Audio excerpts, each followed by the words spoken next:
जनतेसाठी कुणाशी भेटणारा आपला चॅनल सत्यमुख।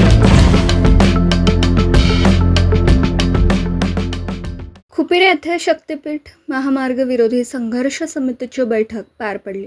उपस्थितांमध्ये शरद जोशी, शेतकरी संघटना संस्थापक जिल्हाध्यक्ष ज्ञानदेव पाटील, स्वाभिमानी कार्यक्रम उपाध्यक्ष पांडुरंग शिंदे, करवीर तालुका अध्यक्ष बाजीराव कोल्हापुरे, संपर्क प्रमुख कुंडलिक केंबळेकर, कार्यकर्ते संताजी पाटील, अर्जुन गवळी, रघुनाथ दादा पाटील, शेतकरी संघटना जिल्हा उपाध्यक्ष ज्योतिराम घोडके, कृष्णात पाटील साजणी, प्रकाश निंगुंडा पाटील समन्वयक, यशवंत बँक संचालक कुंडलिक महादेव पाटील वाकरे, बाळासाहेब देवरे वाकरे, प्रवीण पाटील बबलू, शिवाजी गुरव, सदाशिव पाटील सर, साबळेवाडी ग्रामपंचायत सदस्य सरदार पाटील, साबळेवाडी शरद जोशी, शेतकरी संघटना शाखा उपाध्यक्ष संभाजी साबळे, भिकाजी साबळे, नारायण साबळे, सरदार पाटील, विलास शामराव पाटील, प्रवीण भोसले, स्वाभिमानी कार्यकर्ता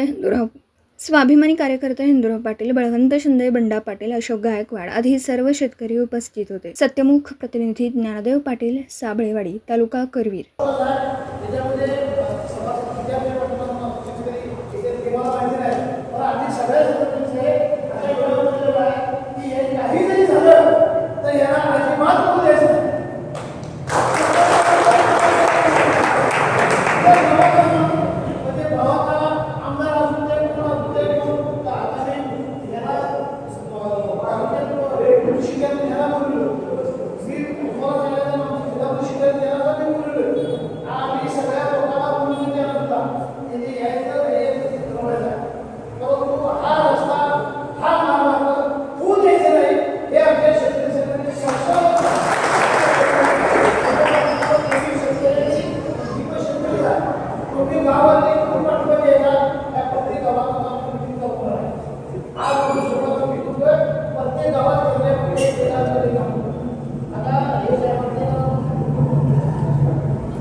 जनतेसाठी कुणाशीही भेटणारा आपला सत्यमुख। लाईक करा, शेअर करा आणि बेल आयकॉन ऑन करा। मित्रांनो, विसरू नका।